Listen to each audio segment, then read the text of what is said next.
It's the 25th of July 2022. Google is removing the timestamp I noticed on videos in the last year. Seeing it more and more. So it's important that we let people know what day and year this was created. Hope everybody's doing good if that's possible. So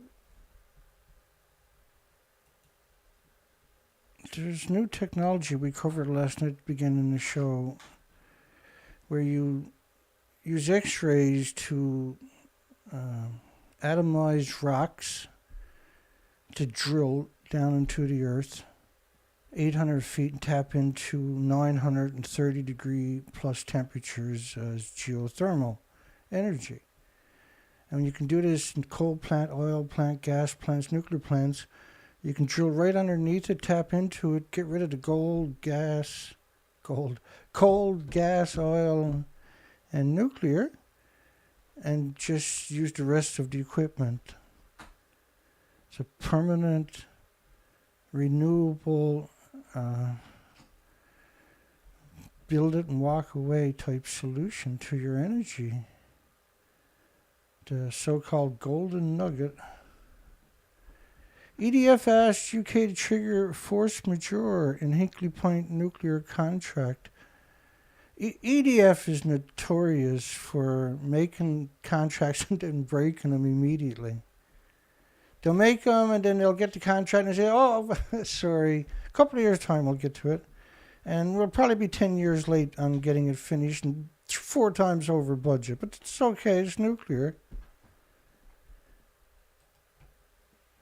Companies applied to the government agency to be allowed to clear a breaking of its contract, a force majeure, covering 1 year of delays due to COVID restrictions that curbed the number of workers on the project.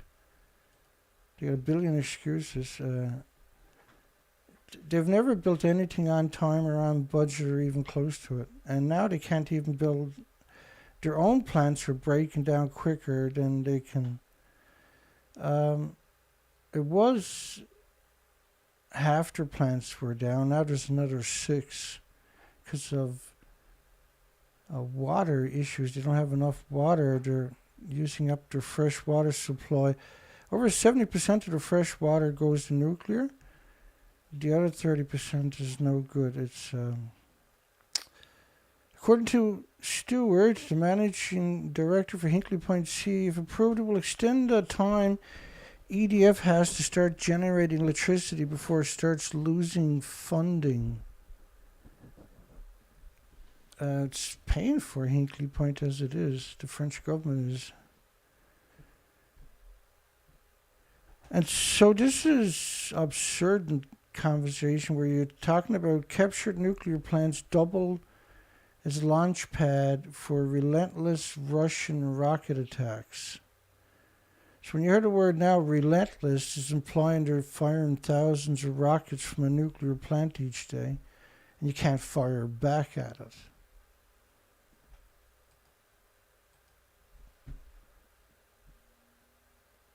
Town is being targeted by missiles fired from the site of the giant atomic power facility in Ukraine, captured by Russia. Maybe the most impregnable Russian position along the entire front line.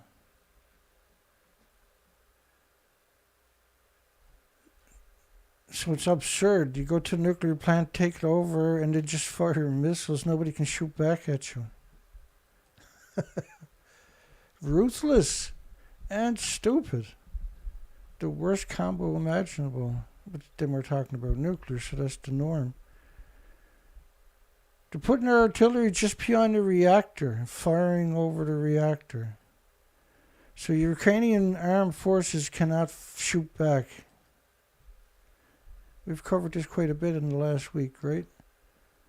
Everybody got upset with me because I had a poll asking, was Russians cowards for putting their military equipment at a nuclear power plant and firing missiles? And A number of people disagreed that that was cowardly. They thought they were protecting the plant for some reason. And that happens. People are allowed to make mistakes. But that's not what Russia was doing. At one point, air raid warnings sounded for 19 hours straight. 19 hours straight. Air raid sirens. Hush, little baby, don't you...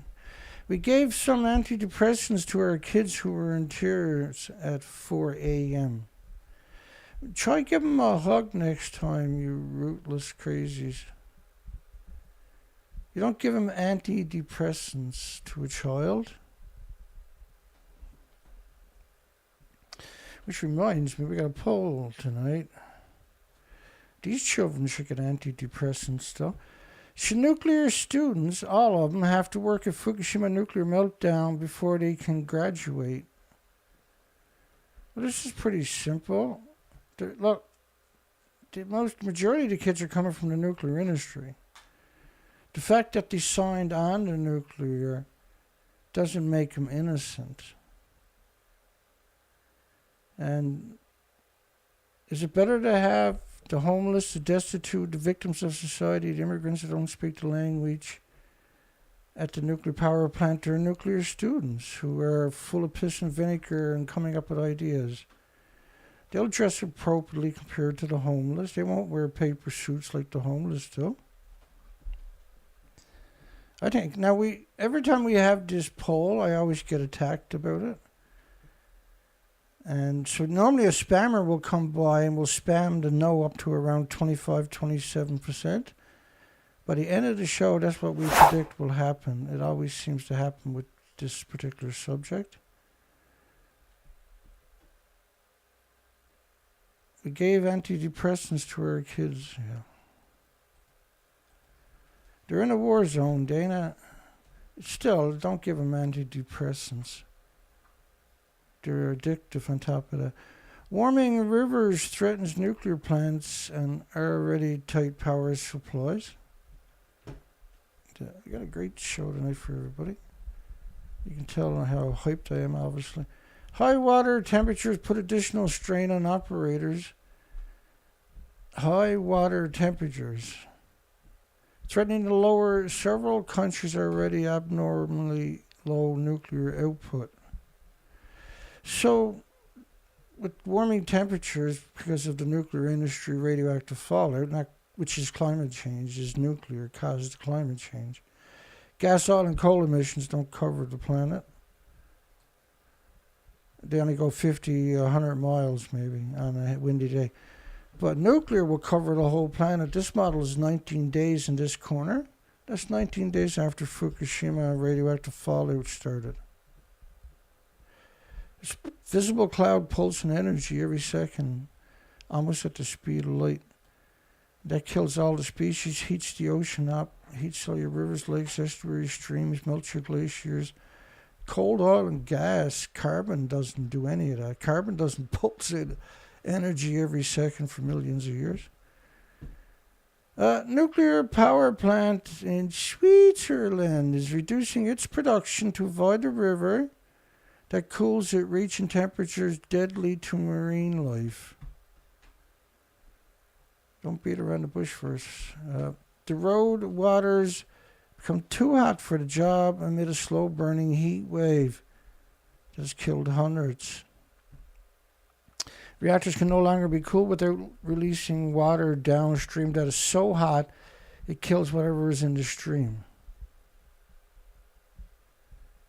This is the norm, though, for nuclear. That's how nuclear exists, is by omnicide. You can't, like, every time you hear the word low carbon energy, every time someone says nuclear is somehow low carbon, and you see it constantly all day, every day. You're not allowed to write a story unless you put the words low carbon nuclear in there. I think they should get it. Should have to go back to school and redo their education. When the weather is unfavorable for other carbon-free sources like wind and solar, when the weather So they're alluding to wind power in that one, right? Or, well, the weather got nothing to do with solar per se. It is the backup that is called in. Well, if you had storage, or if you used a new energy company where the geothermal, really it should be geothermal tidal energy backed up by wind and solar, backed all of it up by compressed air and pumped hydro. But we don't need to anymore.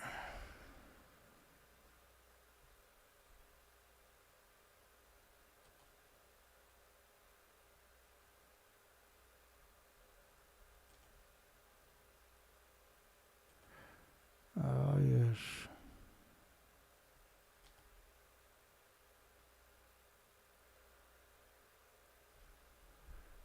Just bear with me there.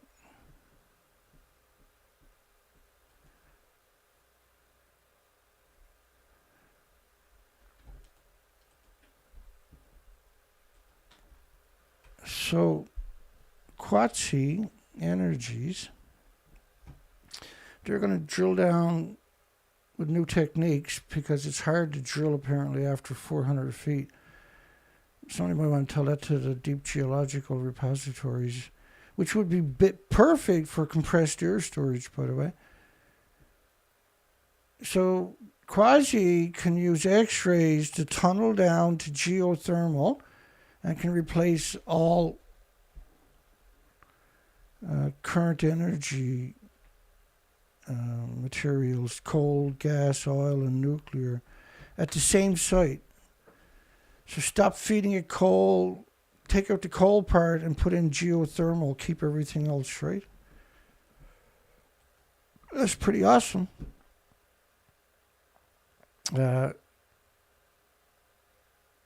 And you can make these drilling platforms in factories and just convert all the coal, gas, oil plants to geothermal. How can that be a bad idea? Rather than, like, nuclear is not an option. Nuclear is a genocide and omnicide machine. And the same boring argument that when the wind don't blow or the sun's not shining for wind and solar, well, you would just use energy storage, not batteries. You use compressed air storage or pumped hydro.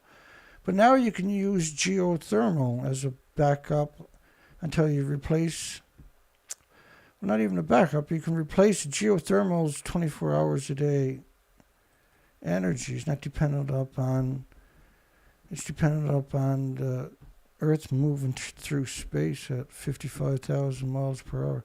Nuclear power plants are exceptional due to the enormous size and crucial role in maintaining operational energy grids in countries like France. You think you forgot to tell France. So half of France's reactors were shut down by last month from building them all at the one time with the same flaws. And now 6 more broke down because the rivers are too low to run them. Climate change, of course, is caused by radiation. Other uncommon issues have also been mentioned by scientists, like algae bloom frequencies, skyrocketing jellyfish numbers, which can choke water pipelines. The algae blooms is caused by radiation killing the ocean, and so the blooms can exist there with no competitors, no predators, with the perfect environment. Nuclear power plants are struggling to stay cool. I think there was a couple of these stories, but there was one of them was really good. So talking about France's river that's now so hot, more reactors just shut down. From its humble start as a glacier trickle in the Swiss Alps, which are incredibly radioactive because of Chernobyl already, The Rhone River quickly transformed one of the world's most industrialized waterways as it winds through the south of France towards the Mediterranean Sea. Its chilly water, no, that's because the glaciers are all melting since Fukushima in overdrive, is drawn into boilers, sucked through pipes as coolants, deviated for agricultural. Among its biggest customers is a battalion of nuclear reactors.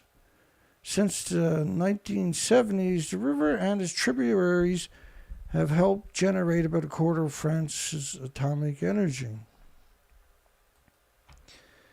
Combined with already low water levels due to drought, it's no longer possible to cool the reactors. So why are you building more than in the same places?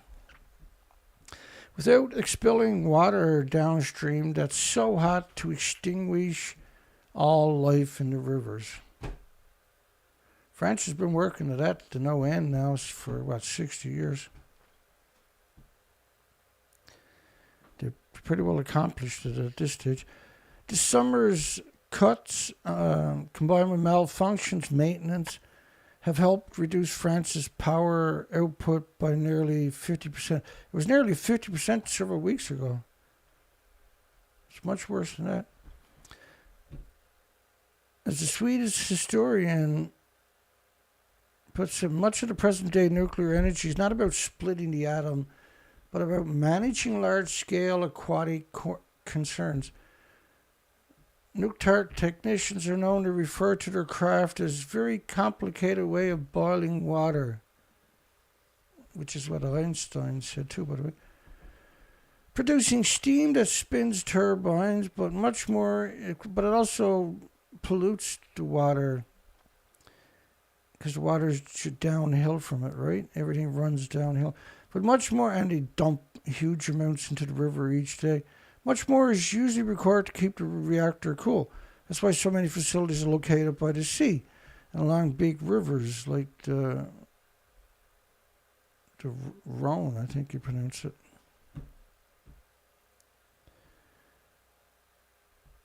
More frequent intense storms means heightened flooding risk along the coastline. More unusual challenges like frequent algae bloom. Frequent algae bloom is an unusual one, but it's happening now all the time. And exploding jellyfish. And you see this in populations where everything else is missing, which can clog up the water pipes.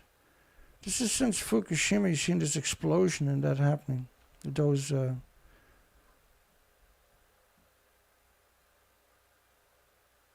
nuclear plants are built to last well into the future with lifespans that extend a half century.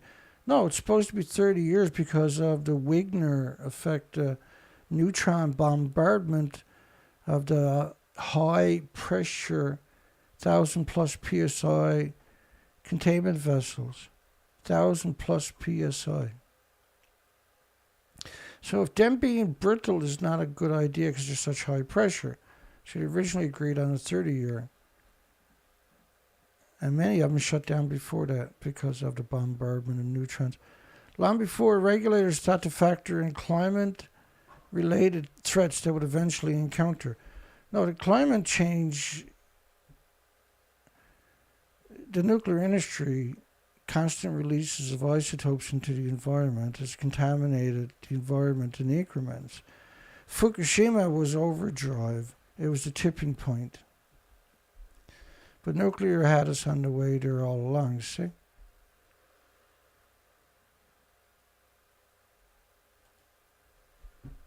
The U.S. Non-Regulatory Commission began drafting new rules to harden existing plans to climate threats such as storms,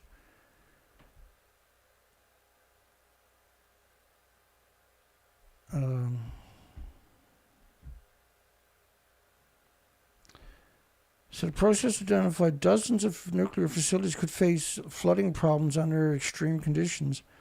In 2019, the plans to fix that were largely scuttled by politicians who argued the costs were too high. They needed it for the military. See? For the nuclear industry to adopt such a low probability events, the decision is nonsensical. They had wrote in a dissent at the time. In 2019, the Non-Regulatory Commission began approving 20-year extensions for some reactors. Oh, everyone had asked for it. Starting with Turkey Point Power Plant in South Florida, environmental groups filed interventions to halt the plant, arguing that a combination of more intense hurricanes, because of Fukushima's acceleration of climate change. In February, the NRC reversed the extension of Turkey Point and other plants pending a more extensive environmental review. First off, the Non-Regulatory Commission, you need somebody that's going to do the job, not controlled opposition. That's what the Non-Regulatory, also known as the Nuclear Regulatory Commission, is. It's a bunch of pro-nuclear hacks, and their job is to rubber stamp everything that comes under their nose, typically. Nuclear plants across northern Europe forced to shut down, reduce outputs because of seawater has become too warm to safely cool the reactor. The ocean is too warm.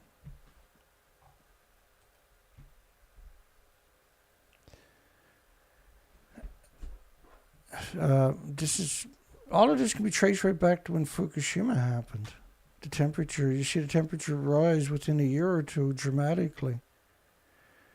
The key issue is when we start building, and the hotter the ocean, when the storms go over, much more powerful storms, 200 plus mile per hour winds is normal, but it's not. We don't have building codes anywhere on the planet for 200 mile per hour winds, because that stuff doesn't come ashore.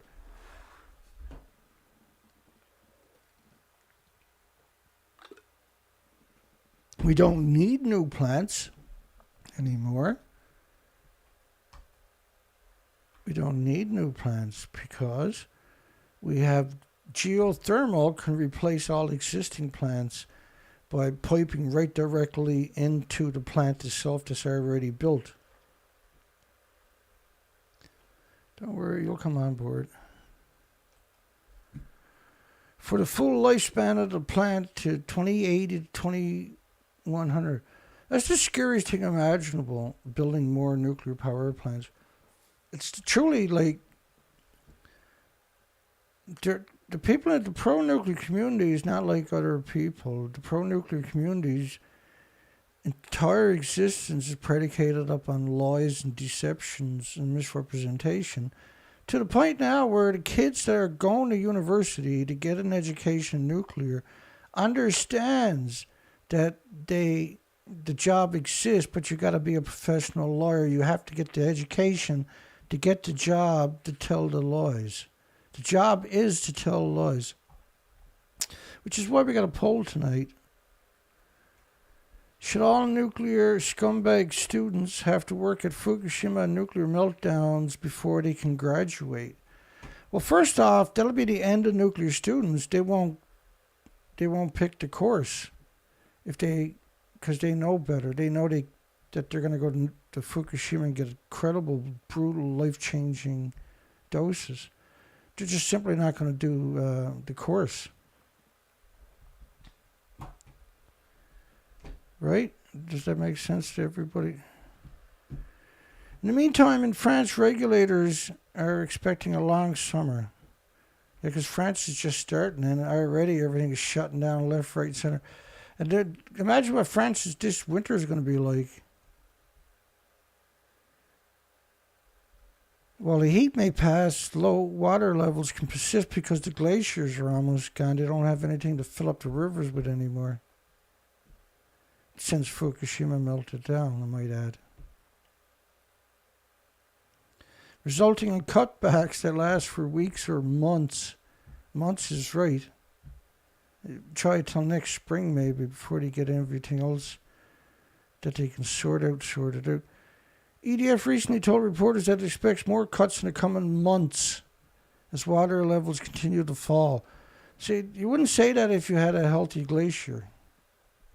Because the healthy glacier, that's what it was all about. During droughts, more water would melt and the rivers would be high enough. Migratory fish can migrate up the rivers.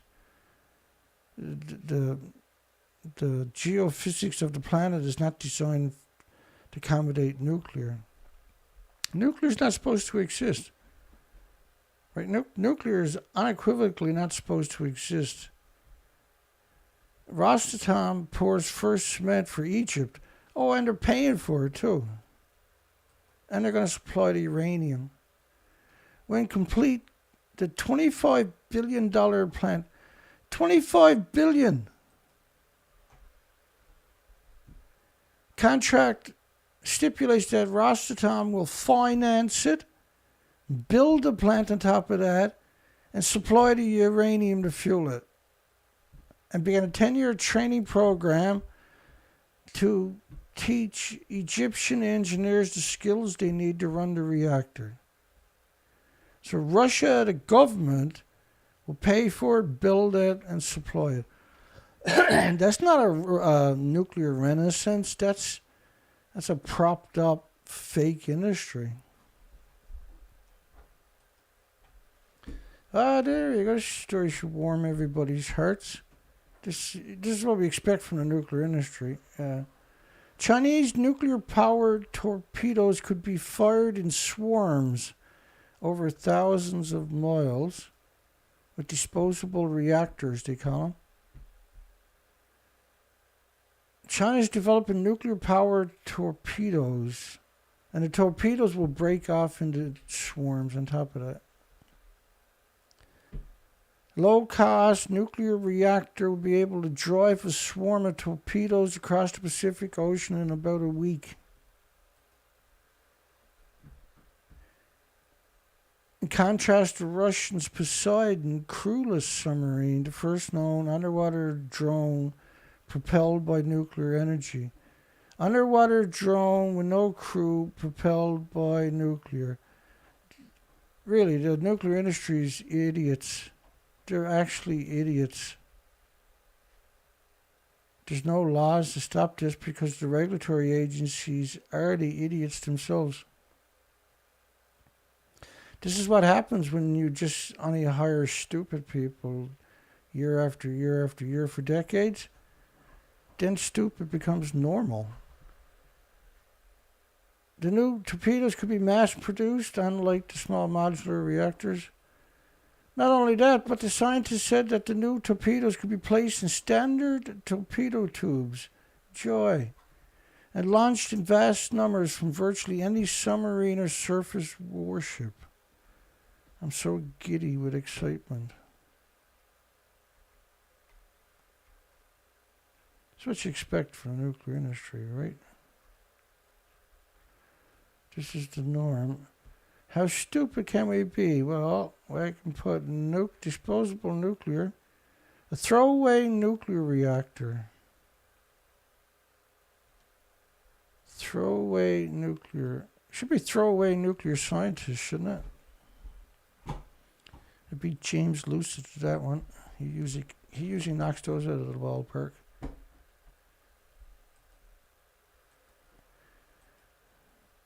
Why don't you put a nuclear scientist on the bow of it screaming as they're racing towards their target? I could probably go for that.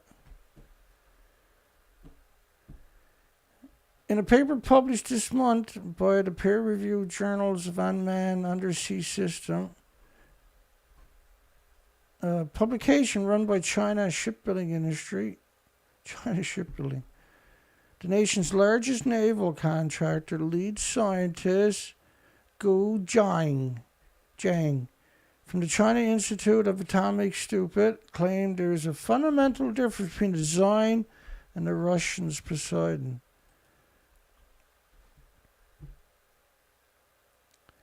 The Poseidon, the Russians' Poseidon, is a theoretically very dangerous weapon. Could destroy coastal city, large areas, using onboard 2 megaton nuclear weapons.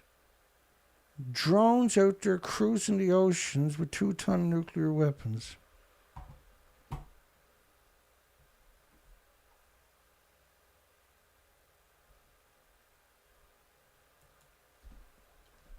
Uh, 100 times more potent than Hiroshima.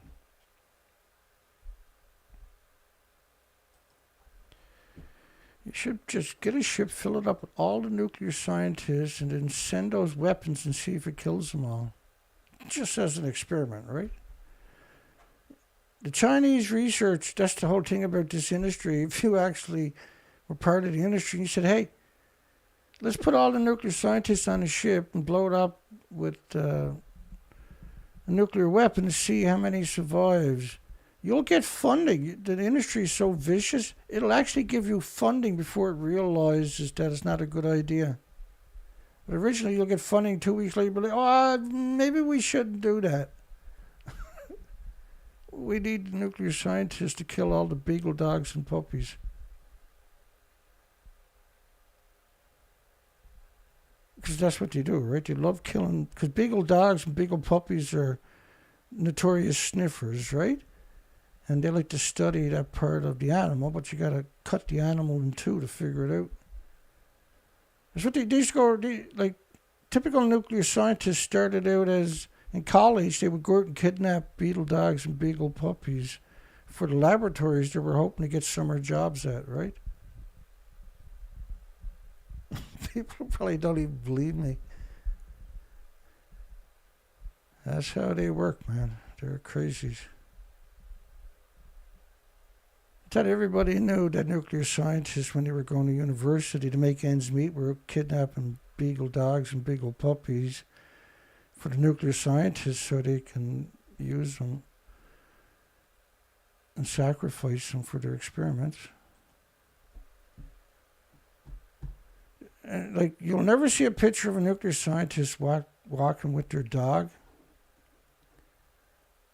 because they'll get a puppy straight to the laboratory. I was going to bring him home for the kids, but it's a waste of an animal. You got to bring him to the nuclear scientists and stick radiation chemo in him.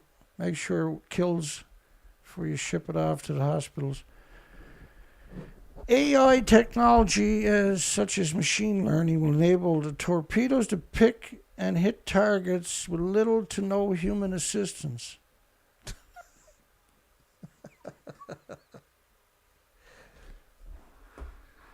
See, it's just proof that the Chinese nuclear scientists are just as stupid as American or Canadian nuclear scientists, right? Or actually even maybe stupider.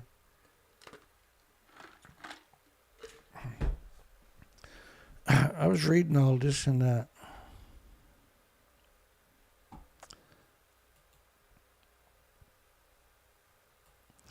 I was reading the story, and I was like,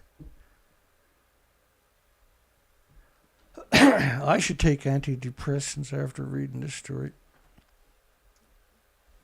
So nuclear weapons that are drones fired from torpedoes would throw away nuclear reactors to power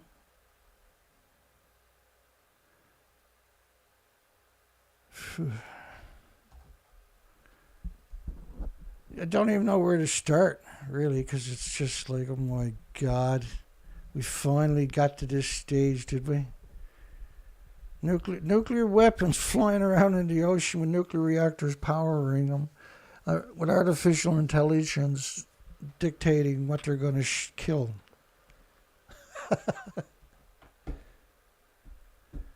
It just hurts sometimes, my head. According to the crazies, sophisticated torpedoes may be set up an ambush on the other side of the ocean and attack submarines and whales and porpoises as they leave port in home waters. Is it possible to assess by manned platforms?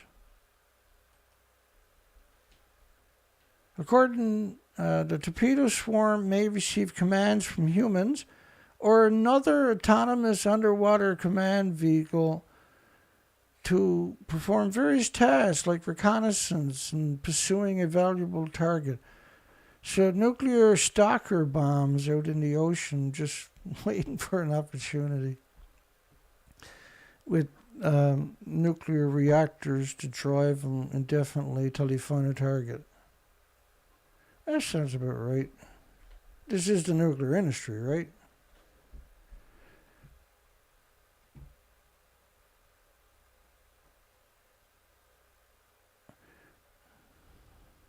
Jesus. James Lucid is saying, robot gunner dogs roaming the streets. Right, because there's no checks and balances, so ultimately that's where you're going to end up.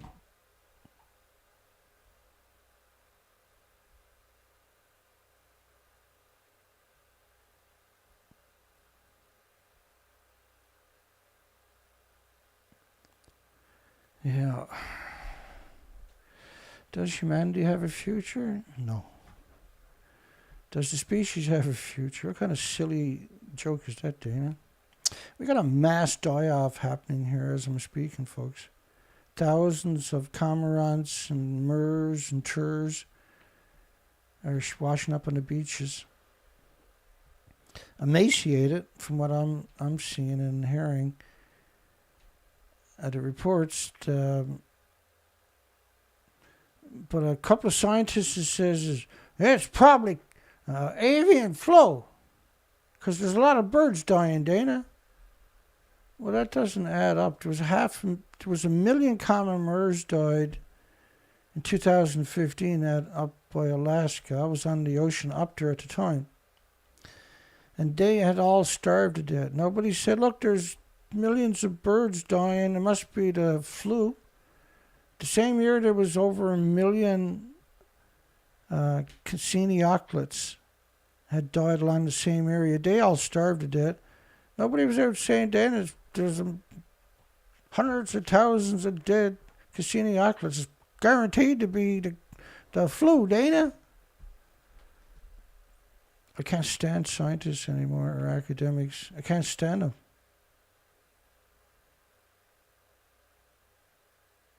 You know, like if I'm stood up there and I ask somebody what they're doing for a living, he tells me they're academic, I'm going to tell them, get the fuck away from me. Those exact words, too. Apology.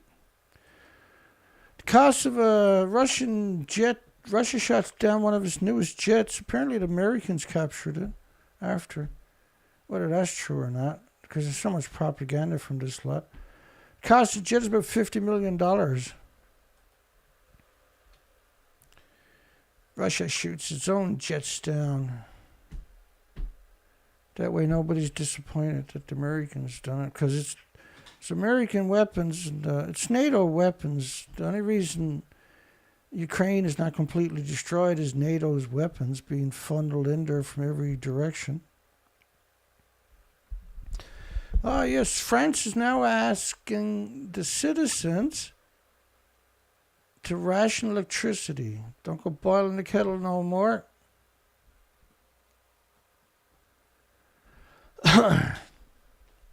Everybody get in the same bathtub. Wait, now that's what we used to do when I was young. Just thinking about it makes me fucking sick to my guts. Excuse the language, get a little out of control here tonight. France asks citizens to ration electricity. Not the government, but the citizens, right? Record high temperatures are causing France to take increasingly drastic measures amid the West's sanction campaign against Russia. No, all the NATO UN countries, at the same time, with no referendum, with no common sense, cut off fuel supplies from Russia, the biggest supplier, and had instant inflation in all NATO UN countries. 195 UN countries, 30 NATO, which are all probably NATO UN anyway. Instant inflation. Didn't bother the people that made those changes because they got tons of money. It only bothers the most impoverished It fucks up the economy permanently. It was the worst thing you could have done, right?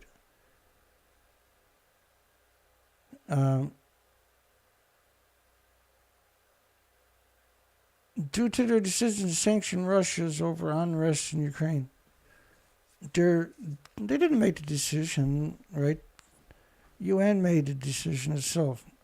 It said, we want all of our useful idiot countries to sanction Russia's gas. And everybody's like, but that's going to drive up double the price of gas and diesel and oil and everything else. It'll drive every commodity through the skyrocket ceilings. The supermarket prices will just keep climbing and climbing and climbing because we don't have anything to replace it. And they're all like, excellent. NATO and UN is the worst thing that could happen to a planet. It's evil, out of control after 70 years now. There's not a morsel of good in any of those entities. They're just weapons of misery from here on out. A record heat wave has created a surge in energy consumption that prompted the government to formally call for rationing. No, it wasn't a heat wave. It was half their fleet broke down. And because their glacier's been punched out by Fukushima, another 6 are down out of the blue. With more to come and sustained. Cutting Wi-Fi. You really think Wi-Fi uses a shitload of energy? Unplugging appliances that are not being used. Why not? Going without air conditioning. That could be done. Today we finally had a cool breeze.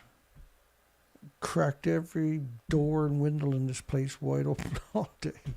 Trying to cool the place down. Many in poor neighborhoods say they expect their streets to go dark earlier. In the poor neighborhoods. Not in the rich ones, but the poor ones. And for their social services to be affected first. Oh yeah, for sure. In order to have more control. This is all an agenda on top of that. They like doing things in 10 and 20-year lots, right? And as they will totally renationalize the company EDF, Electricity of France. The energy giant runs all of the nation's nuclear power plants. And it does an incredible shitty job on top of that. Nuclear power provides 70% of France's electricity. When? It's been quite a while since that happened. They got over half the fleet is down, for God's sakes. It's more like 25 to 30% of the country's electricity. It's no more than 30. Leaders of the French Energy Corporation, which is the government, by the way, recently said that energy cuts are certain for the winter. The next couple of winters on this planet is going to be brutal. And the prolonged coast spells may threaten social and political cohesion. Not may, will. Hopefully, like France, when France are great protesters, France knows how to protest. Like, protesting is not out marching with fucking flowers. I'll show you what protesting should look like. You gotta make them hate it.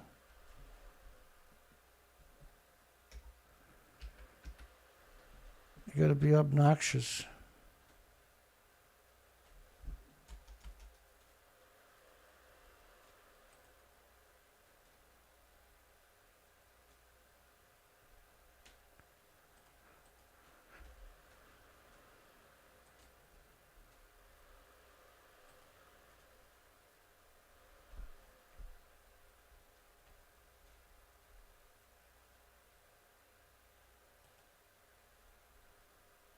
Oh my goodness. Let me try it one more time.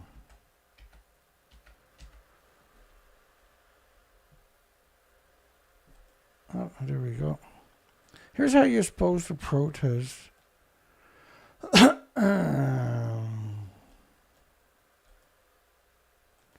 me adjust the volume and bring it up on the screen. This is the proper way you want to protest.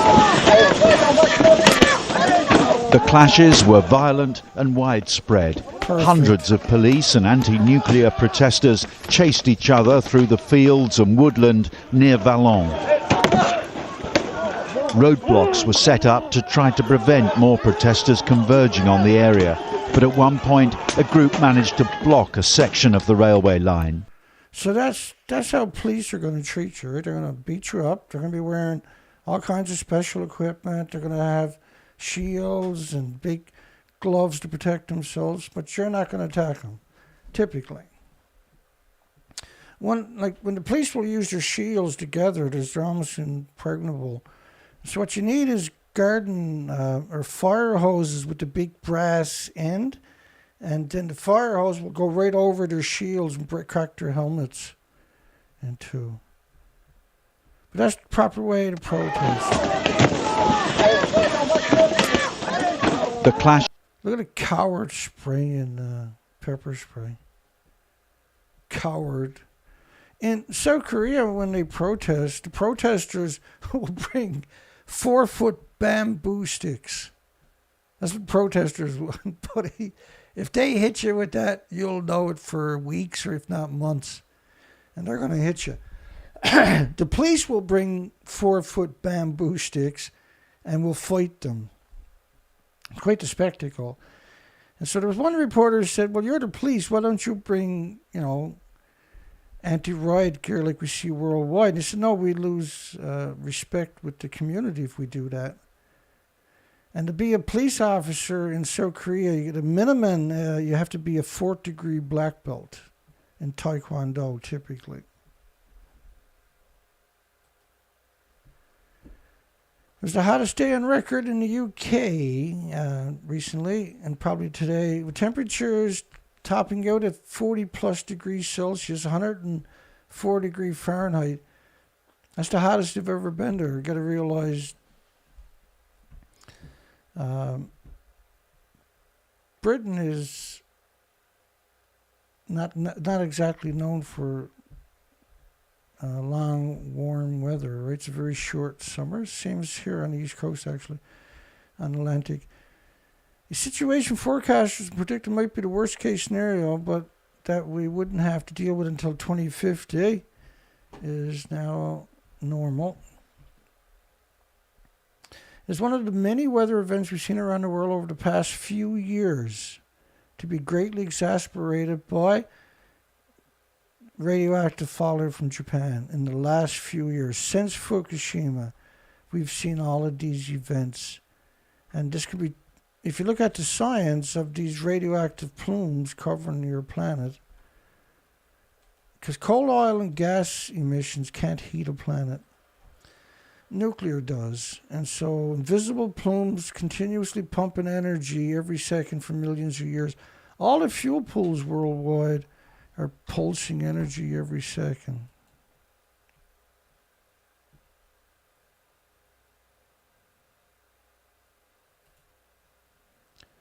Let me see.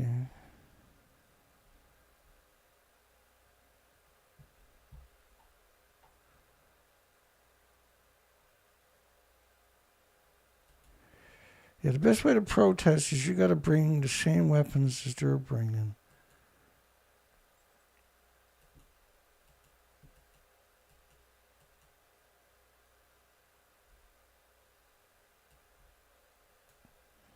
Yes.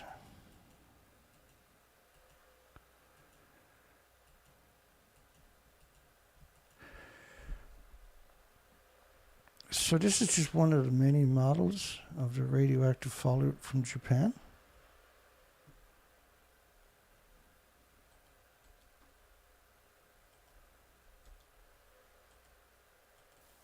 Here's another model for you. This is a 20-day model. The other one I just showed you was 19-day model. This is 20 days of radioactive fallout. So, and this pulses energy every second for millions of years on top of that. Human-induced climate change, and they say which is largely caused by the burning of fossil fuel. That's simply not, like, how the frig can burning fossil fuels heat up a planet? It can't. It'd be like saying volcanoes are going to heat up the planet. What heats up the planet is the invisible plumes pulsing energy every second.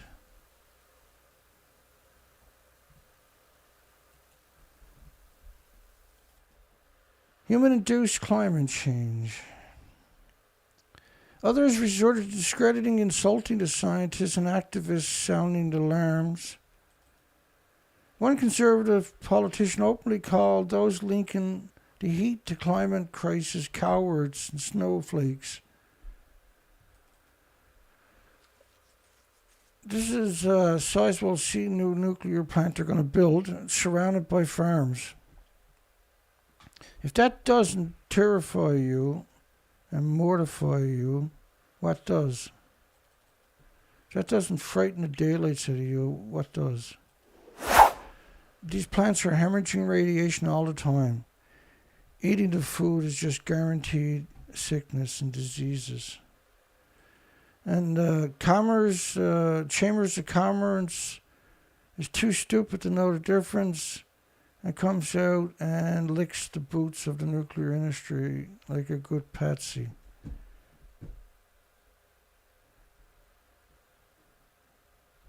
She said the locals can get jobs in catering and security and cleaning. They can't be owners or anything like that. They can just be the local slaves, right? I despise those types of people, by the way. White House confirms U.S. may send U.S. NATO jets to fight Russia. Well, that's called war. The most provocative escalation of U.S. NATO war against Russia to date. The White House has confirmed the U.S. is planning to send NATO-made fighters jets to Ukraine. NATO-made fighter. So they blur countries by using the word NATO, right? At the time, Biden declared the move could start World War III. Having planes and tanks and trains going in with American pilots and American crews. Just understand, don't kill yourself, no matter what you all say. That's called World War III.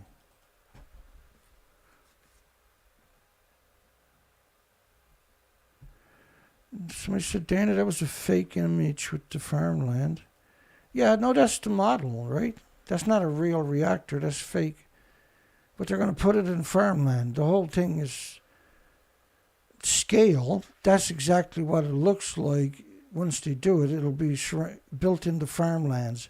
The farms are already there. They're going to put that right. Sizewell is, Sizewell is already there, right? Sizewell B is right there. But that's the new facility, see? That's what makes it scary, is the engineers created that picture there. It's real, right? There's already a nuclear plant there, but that's the new one, is what I'm trying to say.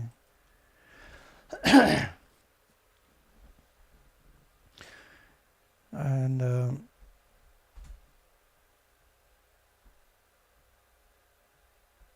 it's like sometimes I get nervous when I'm talking to people, because people, if they mistake what you're trying to say, right, you end up offending them, but that was never what you meant. And I'm a pretty rough talker. I'm pretty rough anyway, even for the average person. The industry does it to you, right? And so when I'm talking to people, because I talk like you're sitting in front of me, right? It doesn't always work for me, I notice. Some people get offended. But, you know, when you're doing this all the time, you kind of get familiar with people and you just include them in the narrative. And I probably shouldn't do that. I'm not trying to offend anybody except for the nuclear industry, of course.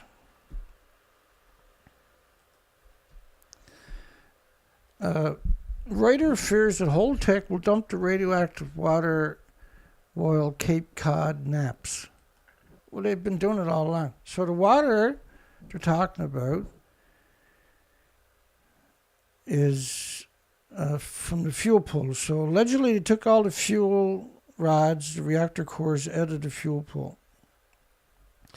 Now normally that fuel pool is boiling along at 50 degrees Celsius. It's boiling off about 120,000 litres minimum into the community each day. 120,000. If you fill the pool up, it's going to be a couple of 100,000 litres a day. But it boils that off into the farmland, the communities all day.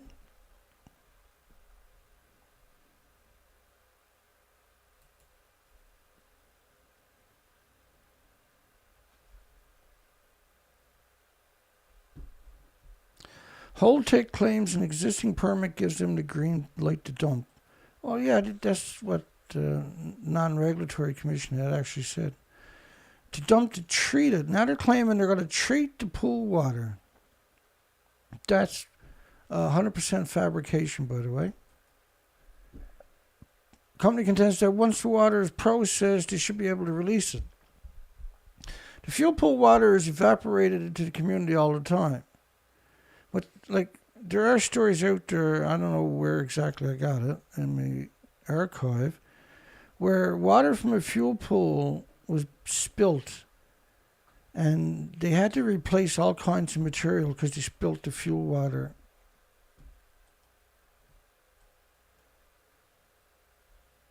All 15 Cape towns had said no to Houde dumping water into the bay. That's what they've been doing for 60 years on top of that. Now the public doesn't want to take any more chances. They just want the nuclear industry gone. The general public does not know and has no way of finding out. Houde has not been transparent, which is Chris Singh, about Pacific contaminants. It's radioactive. So the fuel is still splitting the atom when it's in the pool. That's why it's in the pool, because it's so hot. And hot fuel means it's splitting the atom. That's what hot fuel means. It's still splitting the atom. So instead of splitting enough atoms to power 1 million homes each day, it's still splitting those atoms, but there's no containment. And it's piped up to tall, skinny stacks, or it's pumped out into the ocean. They cite tritium. The minute you hear the word tritium, then that's the cover story. And it's an incredible insult to even use that word in this topic. It's an actual insult. There's other ways that Houde can dispose of the water, shipping it to another location. As the company that has decommissioned the Yankee atomic nuclear power plant in Vermont is doing. Cape Cod will never be the same. Well, no, that's right, exactly right.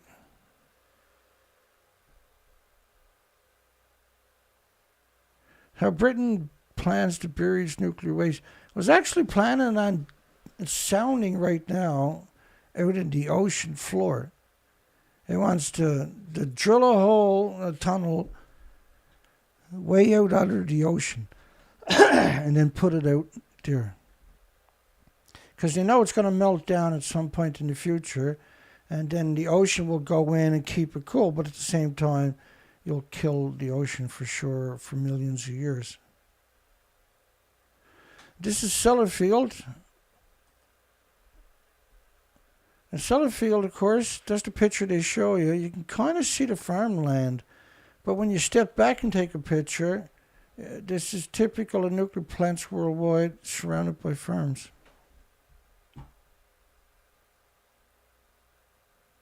Hi, everybody.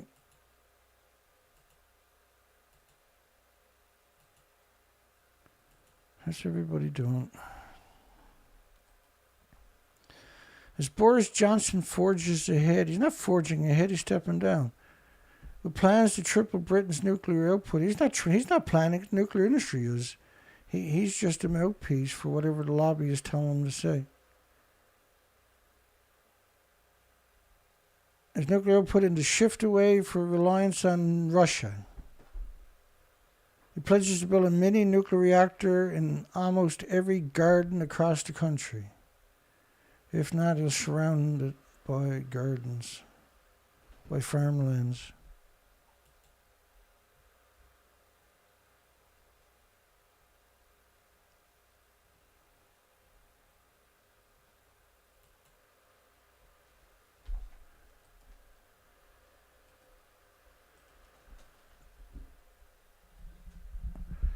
As Boris Johnson forges ahead with plans to triple Britain's nuclear output, Boris is stepping down.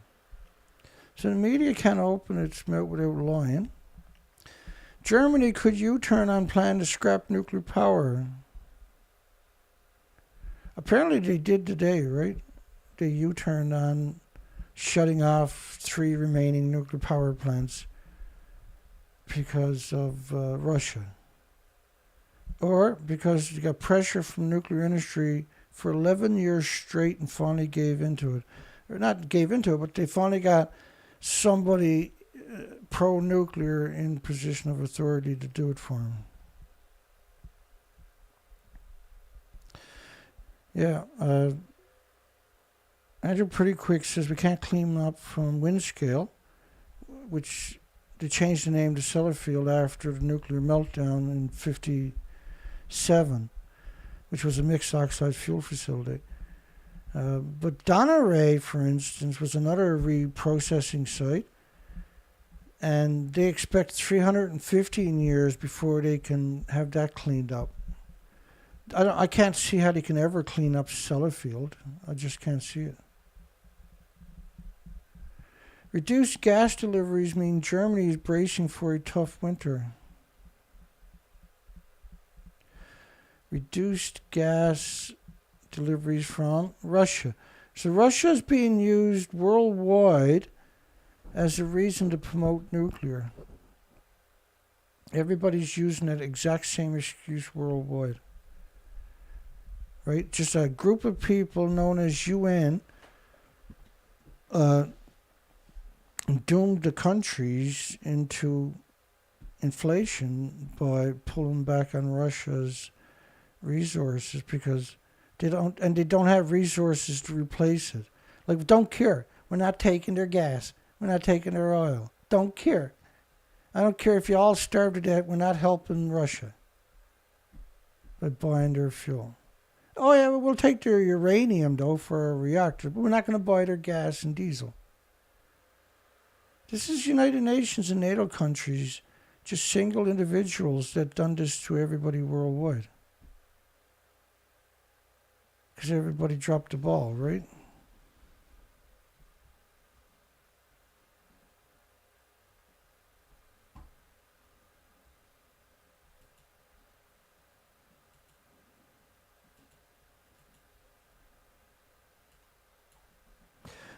Usually when I joke around people, even small jokes, it kind of catches people off guard.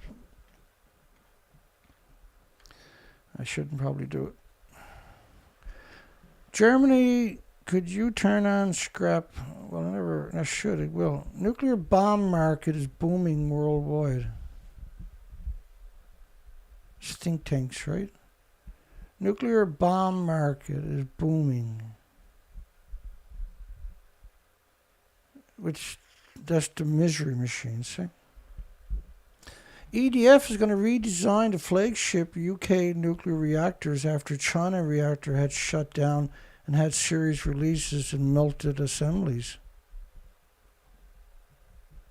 Try wrapping your mind around that. EDF, much touted reactors that are a decade behind schedule and 4 times over budget, are going to get redesigned, are they? Power company charged with driving Britain's nuclear revolution, not driving it, but paying for it and building it, because the British nuclear industry is too stupid to do it, is to overhaul the design of its flagship new reactor, avoid a repeat of damage to fuel rods, to force the unit in China to shut down, and had huge releases that they managed to cover up successfully, I noticed. Japan Prime Minister It's just this, really, like, there's no, I don't know if, like, giving these people prestige and put them on a pedestal is absurd. Claiming that they're the architect of the country while they're in so-called positions of authority is ludicrous. Countries ran by lobbyists and the military-industrial complexes. His vision of a world free of nuclear weapons. Was it James Lucid said there should be a world free of nuclear scientists? Remember that a couple of videos back? I like that idea personally. That sounds great.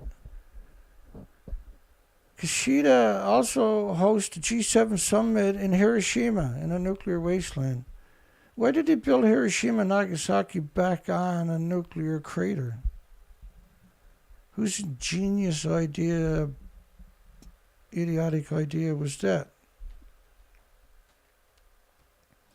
The University of Bristol. A study has found no evidence of genetic legacy in the children of the UK nuclear test veterans. Despite there being endless legacy, endless children with incredible deformities and illnesses and diseases, all of them from the nuclear industry. So the Universities of Mass Destruction says no evidence of genetic legacy. For 70 years, they denied the soldiers who worked in the nuclear industry and Christmas Island and Maralinga and Montebello and other places health care and dignity, really. Generation after generation of politicians and authorities have one of their first jobs is to say no to the victims. Remember Christmas Island? Remember Maralinga? Never gave them any protection. The scientists were full protection. We are like ghosts. They don't see you and they don't hear you. That's administration after administration after administration after administration since the nuclear testing have denied a resound and an academic after academic after academic after academic works for the military have produced studies to stop the victims from being able to get help. After 6 days of decades of denial research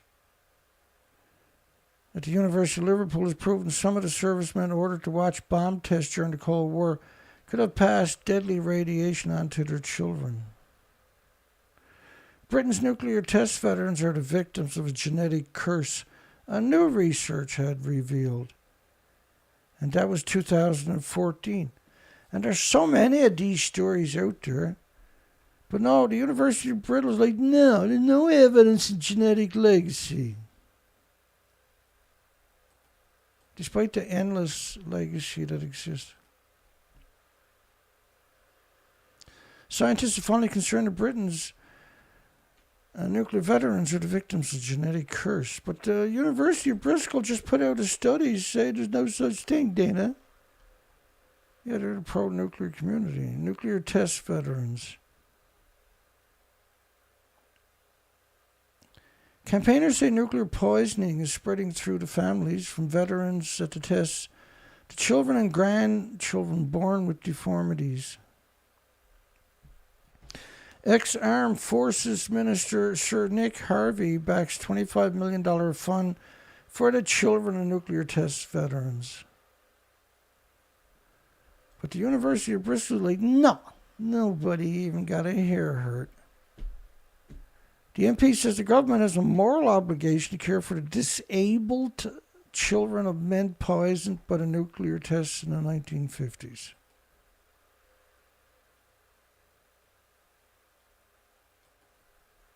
They were wearing shorts and boots while the scientists wore full radiation suits. And there was a lot of pictures, too, of that, right?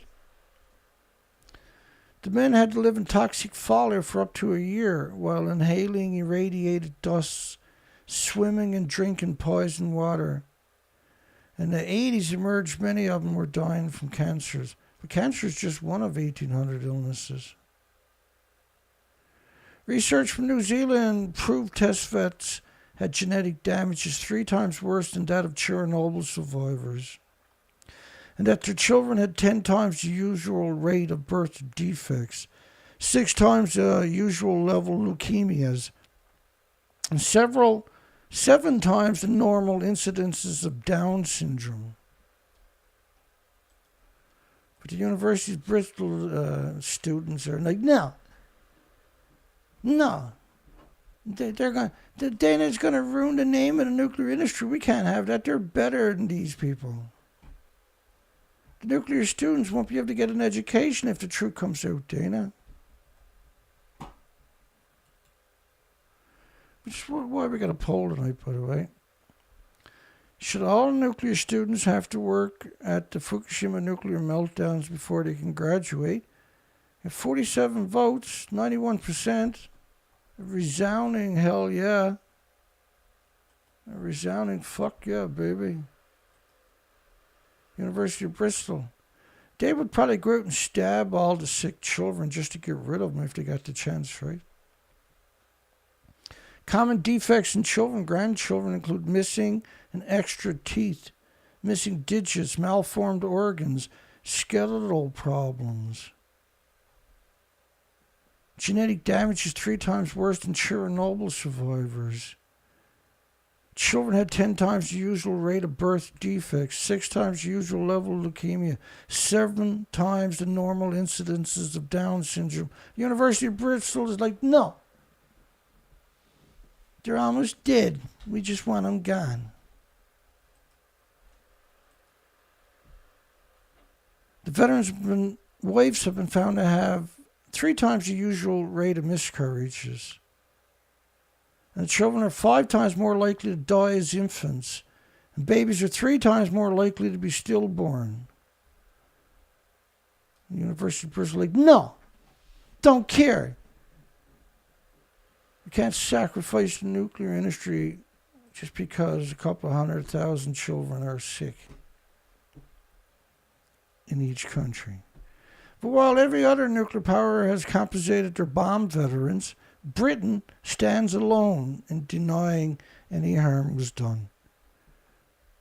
The British so-called authority and universities and stuff like this, the schools of mass destruction, no matter what story we cover about them, the evilness of these people is just extraordinary to any other country.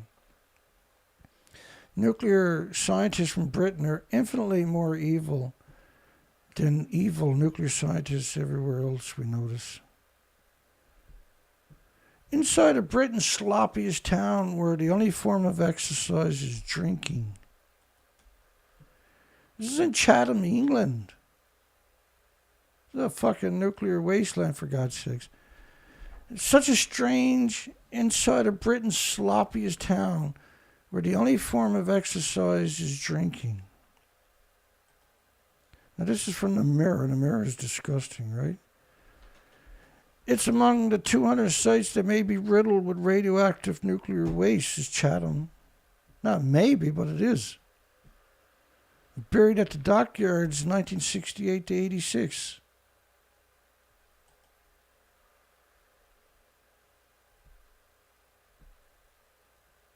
So nuclear fallout make you fatigue, nausea, vomiting are common, which could lead to an explanation to the lackluster vibe that seems to be emitting from students on the campus. So are you suffering from the effects of a hangover or simply nuclear poisoning? Chatham is nuclear poisoning. But the media comes out and attacks them as if everybody's an alcoholic. That's why everybody's health is deteriorated, Dana. Not because of the nuclear dumps all over the place. Christmas Island H-bomb tells of medical problems. University of Bristol, this is lies. Don't listen to data. He's a liar. Many veterans have blamed the radiation for chronic health problems, including infertility, cancers, birth defects in their children. However, the despicable Ministry of Defense, the scumbag Ministry of Defense, maintains no causal link can be proven. Where we positioned, we saw birds and seagulls which have been blinded by the flash, flying around aimlessly and falling in the water, but they got no adverse side effects themselves. Yeah, birds and seagulls were flying around blind, but we were okay. We had our shorts and boots on, we were fine.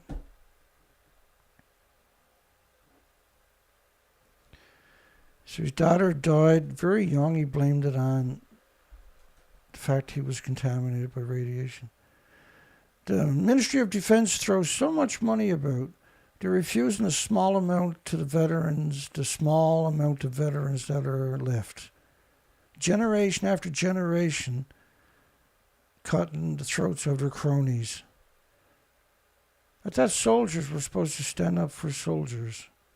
It's not true, though, when it comes to radiation.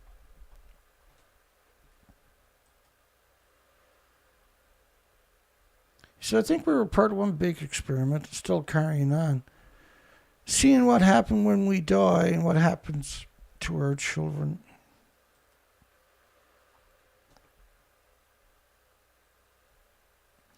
They had one child before they went to the nuclear test, and they weren't able to have children after he came back. Throughout his life, he had multiple lesions removed from his body. And hundreds of veterans have died already. Families still suffering birth defects and cancers from relatives serving during the nuclear bomb. But the University of Bristol said there was no adverse effects, Dana. Yeah, but the victims are telling a different story, aren't they? Today, 153,000 of the servicemen's descendants cursed by birth defects, miscarriages, and cancers. La la la la la, but it's not caused by nuclear. Just a coincidence, Dana. His wife suffered 5 miscarriages. His daughter was born 3 months early. His son had 2 sets of teeth, and all 3 of his children were sterile.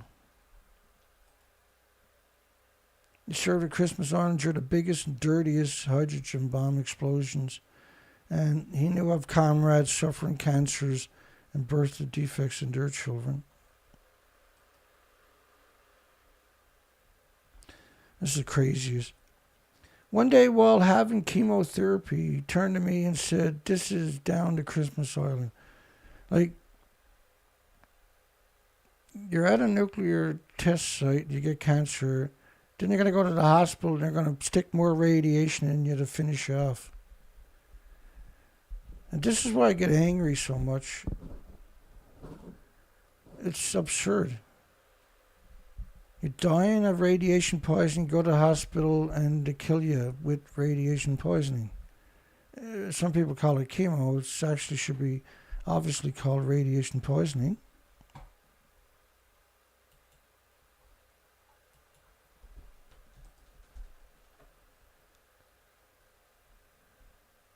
Jack died within 16 months at the age of 65 after telling his wife to fight for a war pension in his name. It was rejected on the basis he was a smoker, even though he would have just 1 cigar at Christmas. And his cancer is not linked to tobacco. But because he said he smoked a cigar every Christmas, his health care was rejected. Oh, you're a smoker. That's the oldest trick in the book we've seen over the years, just constantly. But imagine, this is what you expect from the Department of Defense. Their job is to be mass murderer and child rapists and stuff like that, right? Their job is not to be humans. Their job is to be child raping murderers.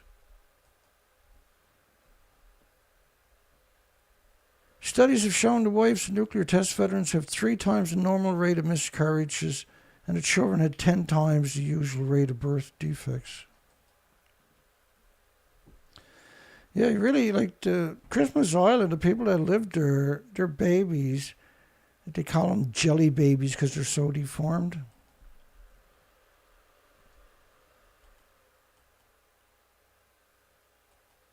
They're all sick, right? Same as the French Polynesian Islands, same as Marilinga, Montebello. Australia, by the way, has the highest rates of cancer per 100,000 people. Probably got nothing to do with the fact that Britain went there, waited for the wind to blow across Australia before they set off their nuclear weapons. And they done 700 dirty bombs in Australia. So the children in these islands didn't know what a bomb was. So when the radioactive fallout was coming down, they would pick it up and start eating it, thinking it was snow.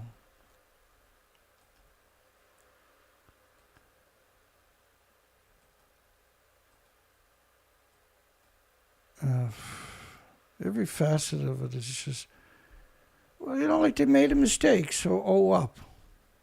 What's the big deal? Every other country owed up except for Britain. 5,000 square miles was a lethal dose from Castle Bravo.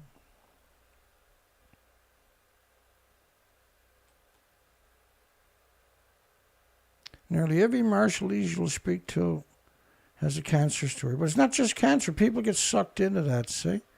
There's 1,800 illnesses and diseases and autoimmune deficiencies and injuries. The atomic history of Christmas Island, a tiny island where humanity realizes most lethal potential. They went out, found all the beautiful oases in the oceans, and they wrecked it for 1,000,000 years with nuclear. It's just inconceivable. The most special places on Earth, these beautiful atolls, these beautiful archipelagos, just paradise, actual paradises. And the nuclear industry went out there and vaporized island after island after island. The Marshall Island has 1,000,000 square kilometers. It's too radioactive to be living, or eating, or drinking, or anything else. That's the norm with the nuclear industry, not.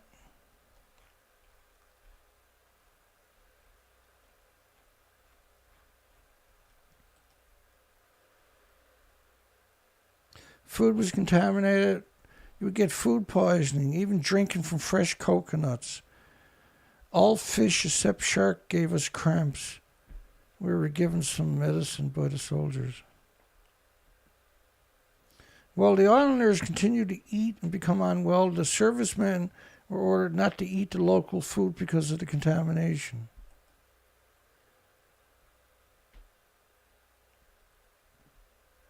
We had no protective clothing, soldiers says. There wasn't even issued a pair of sunglasses. We were told to assemble, sit down, put our fist in our eyes. The officers were not with us. They had protective clothing and bunkers elsewhere. We were sworn to secrecy for life and told that we must not discuss it with anyone, and received no medical examinations when we left in 1962. We were pushed along the beach by the blast, and people's backs were scorched. I was hit hard by something. I thought it was a bit of coral or something. Years later, in hospital, I discovered it was a foreign body. The doctors discovered a piece of shrapnel from a nuclear bomb in his chest.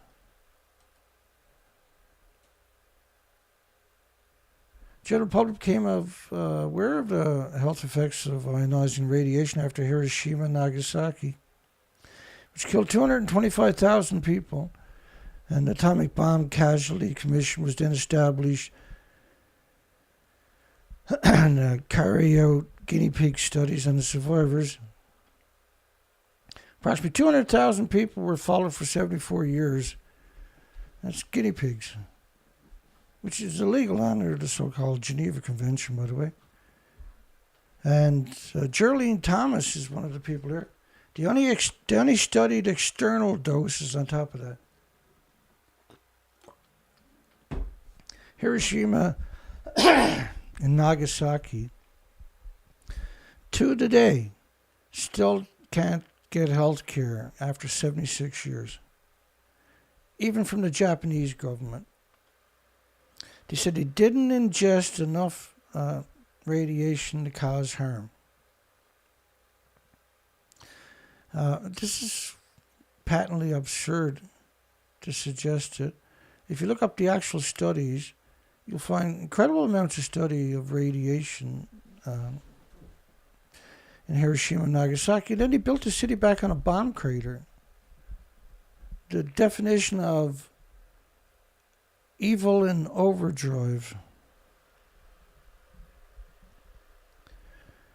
In 1983, a study of 21,000 veterans commissioned by the scumbag Ministry of Defense and conducted by the National Radiological Protection Board and Imperial Cancer Research Fund. You know, that's a scam in 1,000. The work discovered a slightly elevated risk of leukemia in the presence of healthy soldiers, meaning they were in some way healthier than the control group. So the study claimed that people were exposed to man-made anthropogenic radiation were Spider-Man and the Hulks compared to everybody else, folks.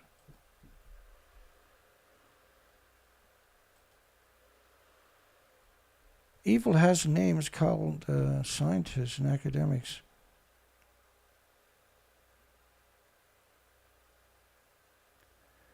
In 1959, Prince Philip, the Duke of Edinburgh, the husband of Queen Elizabeth II, visited Christmas Island on his Pacific tour. He was warned not to drink the water due to potential contamination from the nuclear tests. But for the 43,000 military scientific people participating in the nuclear program, and for the people living there, not drinking water is not an option. Indeed, radioactive contamination was not just in the water, it rained down on them from the sky after each nuclear test and contaminated the lands, the buildings, the wildlife, and the food.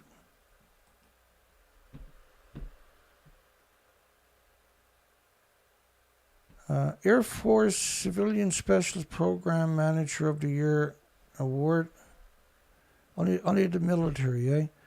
And this was a lady. She helped streamline nuclear in the military, and therefore she got an award for being such a useful idiot. Ensuring vital hiring processes for the misery machine would continue. Her chapter worked with multiple Kirkland base and local Albuquerque organizations on the 9/11/2001 remembrance event. They got no bodies, no seats, no luggage, no sneakers, no wings, no pieces of the plane from the Pentagon or Shanksville, Pennsylvania. And so what they'd done, right, in order to cover that up, they said there was no planes at the World Trade Centers. So everybody's arguing and fighting about the World Trade Center because there's a couple of edited videos that came out. And everybody forgets about the Pentagon and Shanksville. It was a brilliant counter public relation by incredible degenerate scumbags. A promising cancer treatment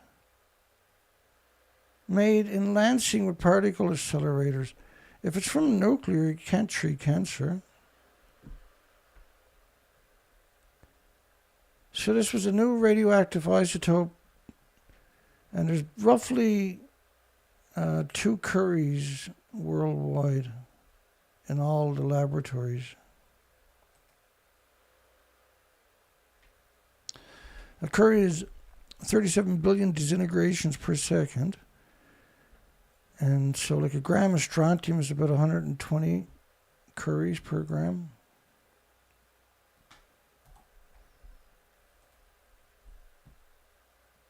They claim to be making 1 Curie a week. Radiation is not a cure.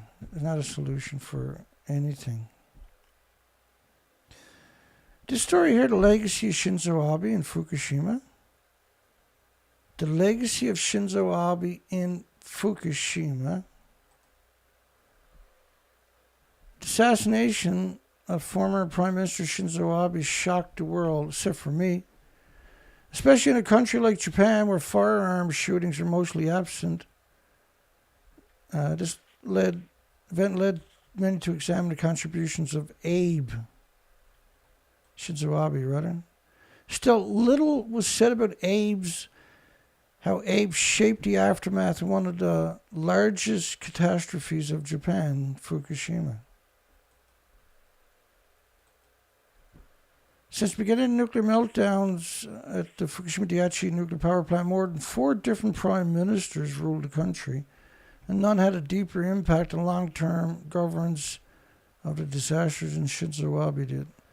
In a nutshell, Shinzo Abe's governance was instrumental in promoting a politics of revitalization that attempted to put the nuclear disaster behind, which is not how you're supposed to do it. It's just a cover-up. It wasn't restructuring or anything like that. This was simply a cover-up and the poisoning of the entire planet through supermarkets to rebuild the region of Fukushima.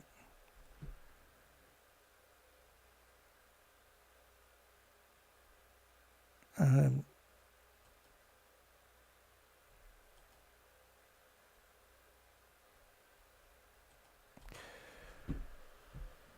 me see here. So Abe's government is the majority government for 40 years. It's a pro-nuclear party that held a majority government uninterruptedly for almost 40 years. Pro-nuclear. Pro-nuclear shouldn't be exterminating everybody on the planet also. Abe inherited a Japan that was already post-Fukushima. Yeah, and then he went to war against all species on the planet. And no longer in a state of initial emergency. It's always in a state of emergency. It's multiple nuclear meltdowns, for goodness sakes, constantly hemorrhaging radiation into the environment. As such, his politics shifted from the governance of the disaster from a situation of crisis to a situation of revitalization. But you can't revitalize a nuclear waste down area. It's simply wrong. Under his management, one of the government's top priorities became the reconstruction of Fukushima. And let me explain. There's a better way to explain that to people that are not up to speed, like the hardcore, the Fukushima hounds. So, food was banned from 14 prefectures, not just Fukushima, which is a large chunk of the agricultural land in Japan, obviously. So, why would you would make the outside prefectures safer before you would open ground zero. They opened them all at the same time. Canada lifted all restrictions after 93 days, while 55 countries banned it from 14 prefectures for 10 years. So Japan couldn't ship it anywhere, only basically Canada. So the worst of the worst of the worst radioactive food was shipped to Canada because there was no restrictions. And the nuclear industry in Canada has sealed to fate all Canadians because we all use supermarkets. Pragmatically speaking, the policies of Shinzo Abe offered support of nuclear evacuees who wish to return to the nuclear wasteland. People who bought into Shinzo Abe's lies, they supported them. If you wanted to stay away, then we're not supporting you. You want to go back, we can support you, though. That's called sedition, by the way.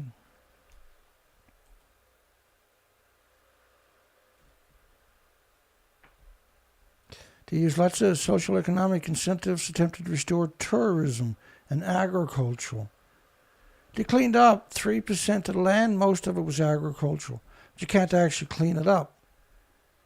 You can't clean up after nuclear, right? So you can make it pass inspection for a couple of days, and then radiation just fills in the gap again. Especially in the regions affected by radioactive contamination. They picked up 60 million one-ton bags, for God's sakes. And just 3% of a single prefecture.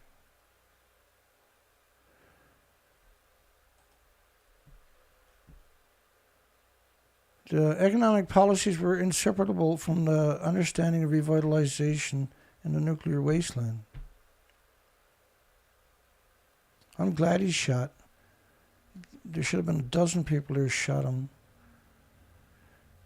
In 2013, when he argued that the situation in Fukushima was under control during a successful pitch for Tokyo 2020 Olympics, his comments drew critique and discontent from the part of the scientific community. That got stomped out right away, by the way. The grand start of the Olympic torch relay began in Fukushima. For some, it symbolized the complete revitalization of a nuclear disaster-stricken Japan. For some. For nobody. For a couple of really stupid, gullible people, maybe. But not for, like, 10 people or 20 people. With some citizens strongly approved of the revitalizing policies, others were more critical.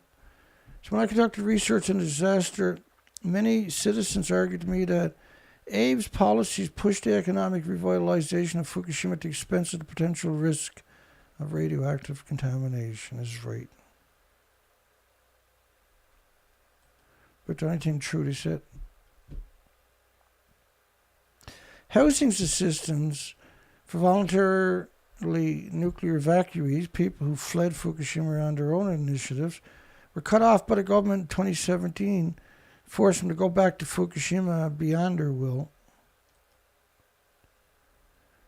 And within the politics of revitalization officially backed up by the government, it became hard to voice concern about safety or different understandings of revitalization, such as evacuation from a nuclear wasteland like Fukushima. Those who did so faced public backlashing, being accused of selfishness or anti-patriotism. Not going back meant you were anti-patriotism. In the end, whether one approved of democratic governance of the nuclear disaster, well, there's only one right answer. He's assistant professor in the Department of Anthropology at the University of Lavelle and associate in the Center for International Securities Corporations at Stanford University, where he was a MacArthur Nuclear Security Fellow. He studies the governances of disaster with a focus on Fukushima. If you're studying with that kind of an education pedigree, with a focus on Fukushima, and you don't understand that it's simply evil to grow food, then you would look just like that guy there, I would imagine.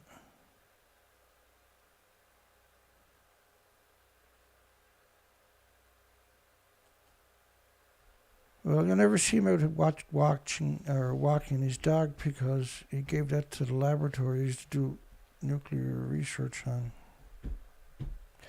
And then Minnesota's nuclear ban has bipartisan support, which means jack shit. It just means lobbyists got their fingers into the politicians. But would lifting the ban mean new plants?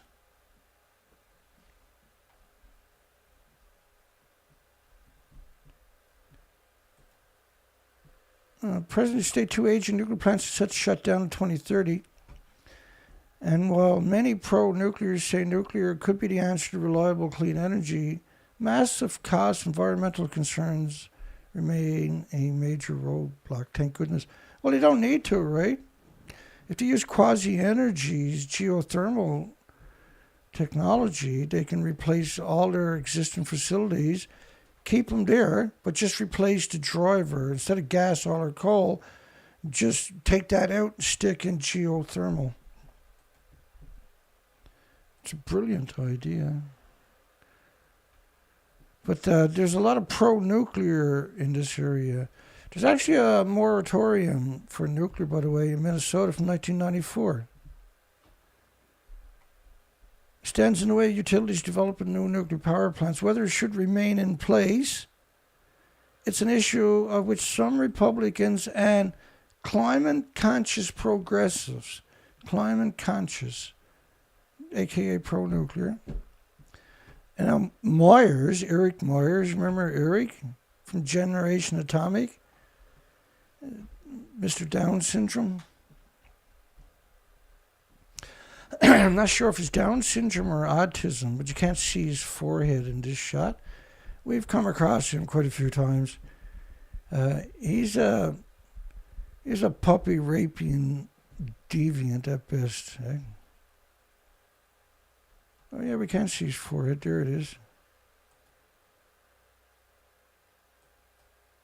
That's Down syndrome. Except he's a functional, that's all. Barely, but he's a lobbyist. He's a nuclear lobbyist. He's like Schellenberg, Michael Schellenberg, right? A pro-nuclear group, a.k.a. lobbying. But he's perpetual lawyers. That's what a lobbyist is, Dana. I know, I'm just saying, for those who don't know any better. Lifting the moratorium remains a long shot.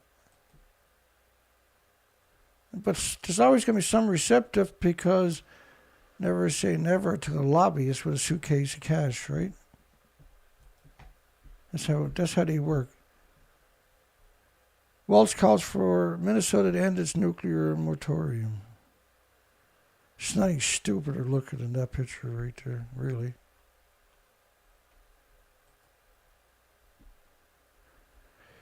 If Minnesota lifts the ban on new nuclear plants, however, we wouldn't immediately see a nuclear renaissance.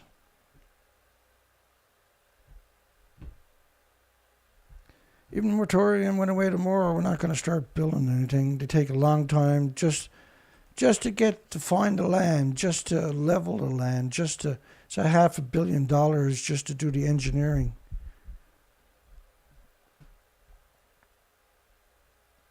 And the only current nuclear plant in the U.S., the construction of two new reactors at Georgia, started in 2009, have been plagued by delays. Could end up costing $30 billion. Not could, they will. In fact, one of them pulled out, right? We're not spending another nickel, I think was the words yesterday. Senator John Marty, one of the authors of the 1994 moratorium, points out that there are 38 states without a ban on nuclear, and none of them see aggressive development of nuclear plants. That's an interesting fact, isn't it? So why are they fighting to remove a moratorium when they could just go to the other 38 states and there's no moratorium? It's because they're scumbags. Dana? Gee, that's brilliant. Thank you. I feel better.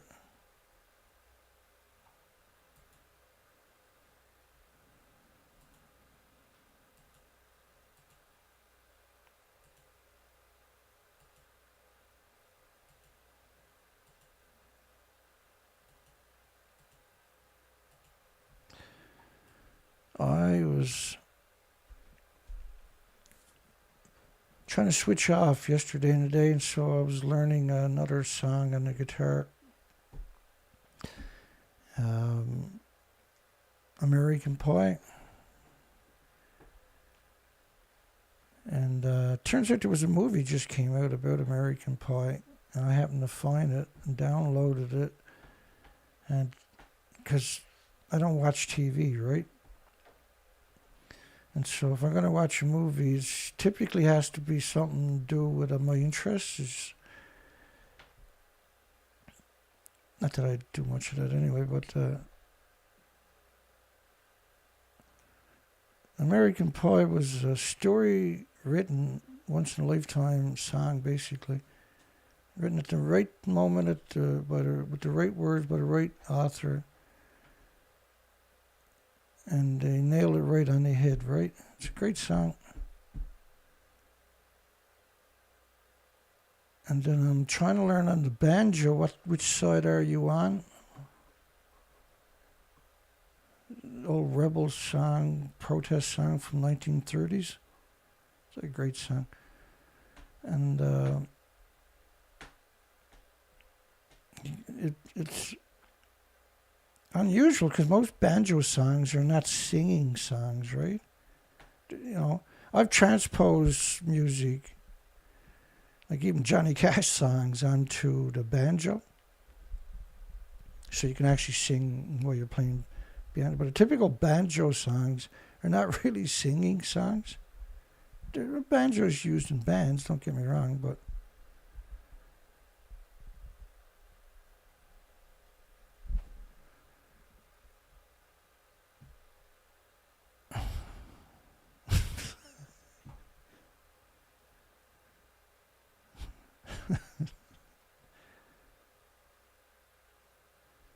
Mom, apple pie, and nuclear waste.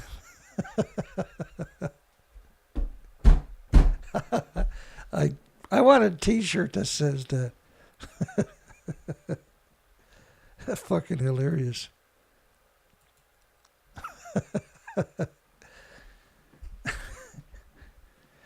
That's fucking funny, buddy.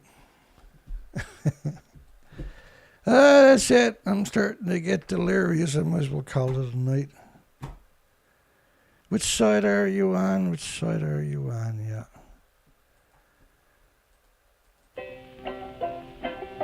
This song here, right?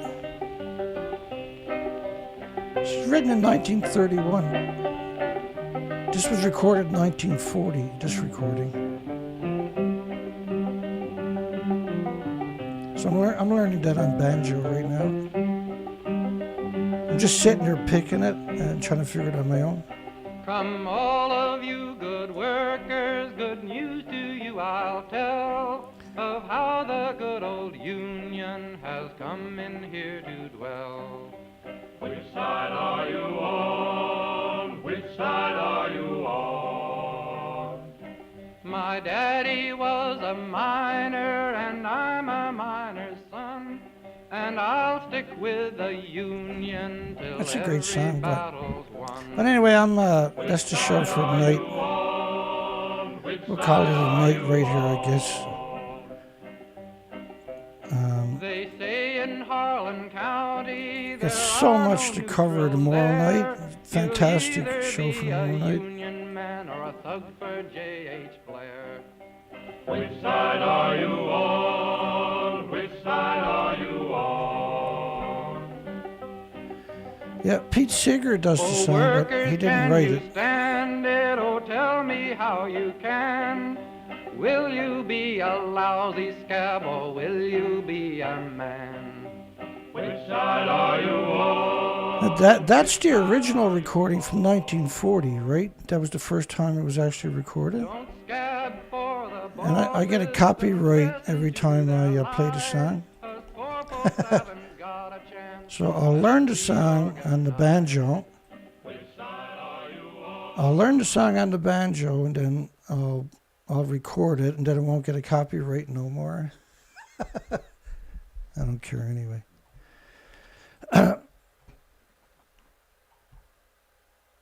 Yeah, so good night, everybody. Yeah, long live Pete Seeger. Kevin Blanche. Yeah, you bet, man. Michael Allport. Let me say good night to people so I can unwind. We'll pick up tomorrow night where we left off tonight. Polish lawmakers eye lease of German nuclear power plants. That's the craziest headline imaginable. But apparently German is, if you can believe the controlled media, Germany apparently today said they're going to extend the life. They've been under siege, eh? It just everybody's screaming at them. The nuclear industry freaking out over 3 lousy plants. I never seen anything like it. Just total panic, right?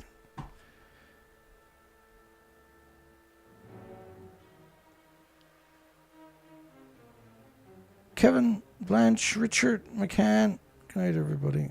Timber, which is Jay. Dana and Sana. Good night, Dana.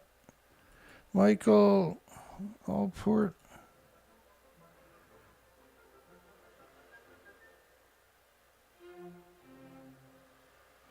James Lucid. Snakes and Doggies. Sandra Churchill. John Curtis. Good night, everybody. Great night, great day tomorrow. Thinker. Put my glasses on. I'll have to squint my eyeballs.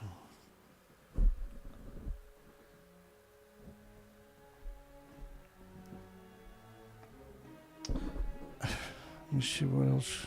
Quick shout out for people. Stephen God. It's actually really hard to scan all the names as quick as you can at the end of the show. That's probably why I like doing it, maybe. The Wise Person, I just like shouting out to those that were in the comments. I can't shout out to everybody else because I don't know who you are. Hello, people. Bless your hearts. Peaceware, Don Vincent, Barks and Meows, Andrew Pretty Quick, Quick and Steady, I should say. Upset with the nuclear industry tonight, thank goodness somebody is. Who else did I miss here? Anybody? Everybody? Victor? Yeah, hi everybody. I'm almost up through the names because C.L. Van Horn will come down. We'll show the poll here in a second. Let's show the poll. Alex Bones, thank you. Andrew B. Colette's out there for sure, I know. She likes sitting back and watching it. Swanee D will be by in the morning. Obsolete Optics. Usually watch it later. Thomas. Let's check the poll. 62 votes. Should all the nuclear students have to work at Fukushima nuclear meltdowns before they can graduate? Well, if they did, they wouldn't go to nuclear schools, see? It would force the nuclear industry to go there and clean it up. But it's always interesting to see that whenever I put, should nuclear students have to work at a nuclear meltdown, I get under siege. Because people can't understand they're the next generation to poison us. They stopped being kids when they entered the nuclear industry. Now they're mass murderers. 62 votes, 87% of the people figured it out and said yes. Gabriel Tree Wolf, thank you. I know, even if you're around a long time, this is still a tricky topic, right? Mind you, those who've been around a long time, they're hardcore like I am. They're not random people. They're just as hardcore as I am. And I am hardcore. There's hardcore and then there's people like me. God help you if you're hardcore like me is all I can say.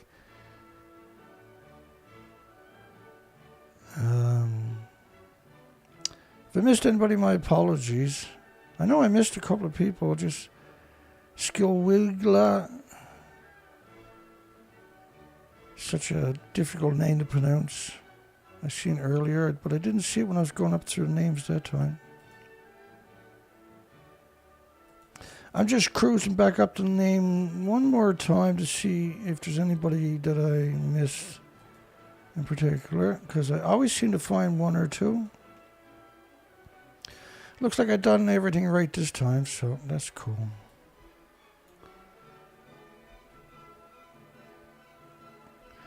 So if you made it this far, don't forget to give us a thumbs up. Don't forget to give us a thumbs up. Probably got somebody texting me to say goodnight. See if we can get him in or out. That's Jay. Yeah, it was Florence Reese in 1931, right? Then the recording I played was 1940 by the first band who recorded. She wrote it. I actually got her when she was in her 90s singing the song, but it has no music, so it's fun to play along with her, right?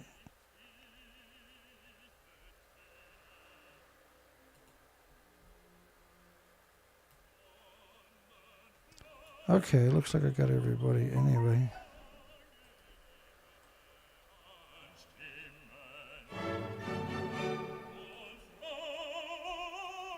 Is that you again, Jay, or what? I forgot to say goodnight. Okay, yeah, thank you. All right, let's call it a night. We'll see everybody tomorrow night. Have a great night, a great day tomorrow. We'll see everybody tomorrow night. We got shitload of music for tomorrow, or news for tomorrow night. Lots of amazing stories I picked up today I haven't even got to yet. We got a full show ready to go tomorrow night. Hugs for everybody. Bless you and your community and your friends and your families and your loved ones and your pets and your hopes and your dreams. Have a great night. We'll see everybody tomorrow night. Take care, folks.